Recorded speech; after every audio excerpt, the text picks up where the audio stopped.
Bonjour, aujourd'hui je vais monter une Dark Montreal, donc c'est une mouche noyée qui a été inventée par Peter Cohen. C'est monté sur un hameçon 3906, numéro 8, 10 ou 12. J'utilise un fil blanc, 8-0, donc c'est un fil de petit diamètre. Et on commence toujours par l'installer sur la hampe de l'hameçon. Une fois rendu à l'arrière, on arrête entre la pointe et le hardillon et on coupe l'excédent. Première étape de cette mouche-là, c'est d'installer un ferret.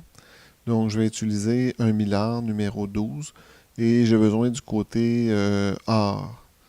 Donc, pour installer le millard, la meilleure chose à faire, c'est de couper en biseau ou en billet la poigne. Voici, on voit bien. Donc, ça facilite la tâche sous l'hameçon de la mouche. Donc, je fais quelques tours pour bien attacher le millard et je vais faire quelques tours, 3 ou 4, pour faire un ferret. Ça donne une belle brillance à la mouche dans l'eau.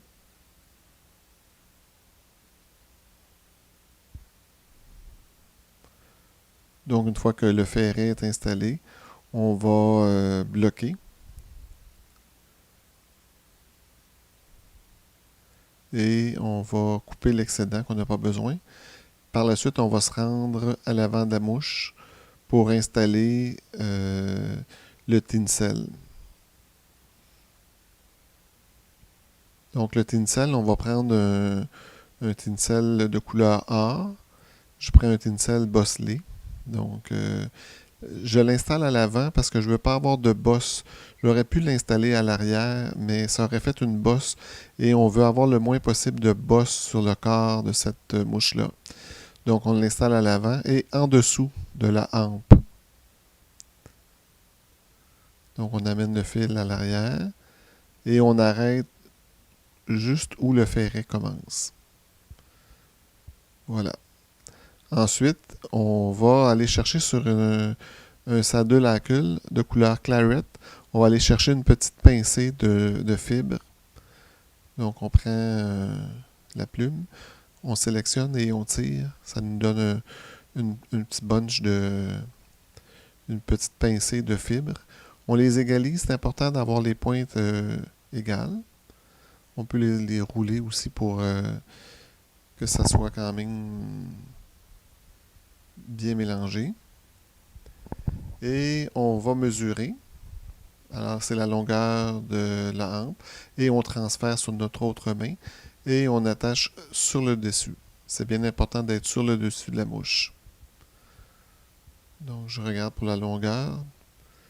Peut-être un petit peu trop long, mais c'est quand même acceptable. Donc, on installe le matériel et on s'assure de ne pas faire un bourrelet à l'arrière. Donc, on, on y va doucement et on va avoir un beau corps uniforme, donc on utilise beaucoup de fils. Ensuite, on va installer la soie floche. Donc, c'est une soie floche de couleur claret. C'est une soie floche à 4 brins. Donc, je vais prélever les brins. Je les coupe égales. Et on va l'attacher sur le dessus de l'hameçon en faisant un tour. On va tirer un petit peu et on va ramener notre fil à l'avant. Le fil blanc, c'est que on veut pas le... Si on aurait pris un fil noir, ça aurait changé la couleur de la soie floche une fois que la mouche est mouillée. Donc avec un fil blanc, ça assure d'avoir la bonne couleur, de conserver la couleur une fois que la mouche elle est mouillée.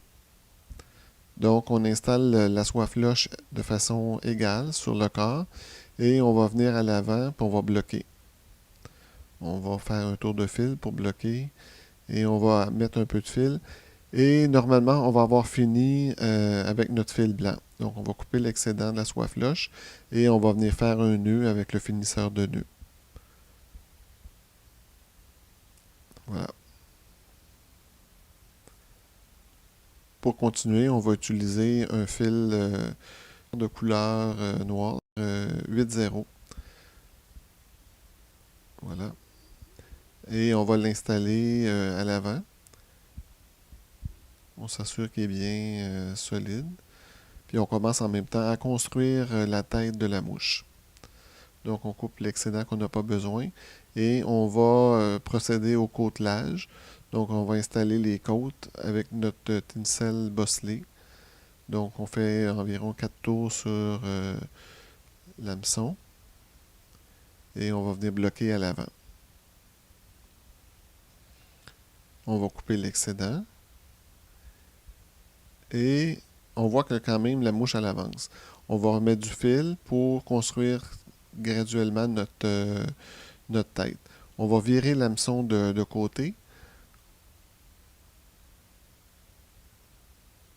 Je vais replacer le... Bon, voilà. Je vais installer la gorge. Donc, pour installer la gorge, on prend encore notre saddle à queue et on prend une pincée et on s'assure d'égaliser les fibres.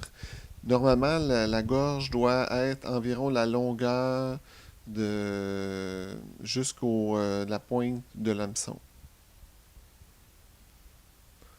Donc, une fois qu'on a bien égalisé nos fibres, qu'on est sûr qu'il n'y a pas de fibres qui sont vraiment plus longues que d'autres, on va venir mesurer et on va couper l'excédent qu'on n'a pas besoin. Et on va venir l'attacher sur l'hameçon en faisant quelques tours de fil, 2 ou 3. Et avec notre ongle, on peut s'assurer que la gorge est bien répartie, que les poils sont bien répartis. Donc, on pose du fil, toujours dans le but de construire notre tête de notre mouche.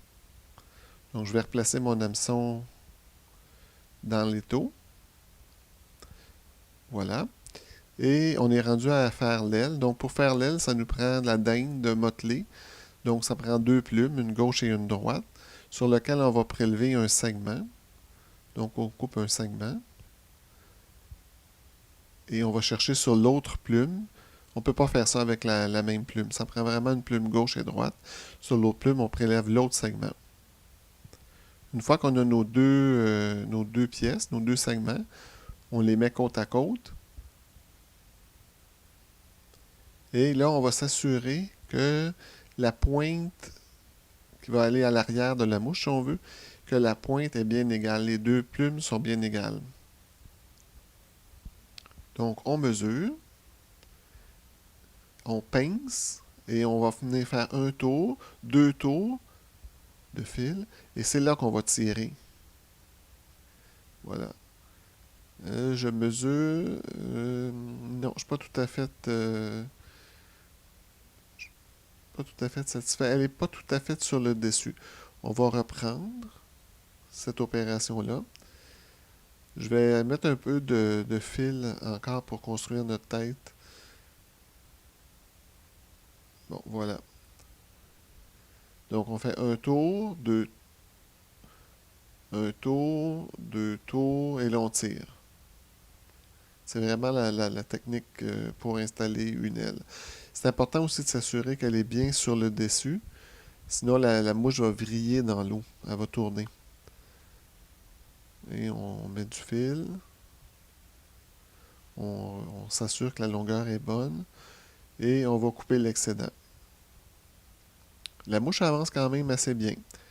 Donc, on est rendu à construire notre tête. Il faut avoir une belle tête assez grosse et qu'on va mettre une goutte de colle aussi pour laquer. Donc, on met amplement de fil. Donc, je fais des tours de fil. Voilà, une fois qu'on est rendu, vous comprenez que j'ai coupé et j'ai continué à mettre du fil. On vient faire notre nœud de finition. Donc, 4 ou 5 tours. On coupe l'excédent qu'on n'a pas besoin. Il nous reste à mettre notre goutte de colle.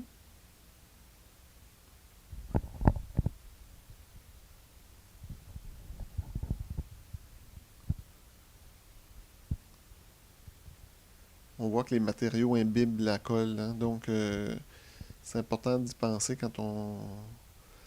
Et l'autre chose, c'est important aussi de déboucher notre trou de l'œillet. C'est bien plate d'arriver à la pêche, puis on n'est pas capable de passer le fil dans le trou parce que la colle a bloqué le trou. Alors, c'était la DAC Montréal. Donc, je vous souhaite une bonne saison de pêche et un bon montage.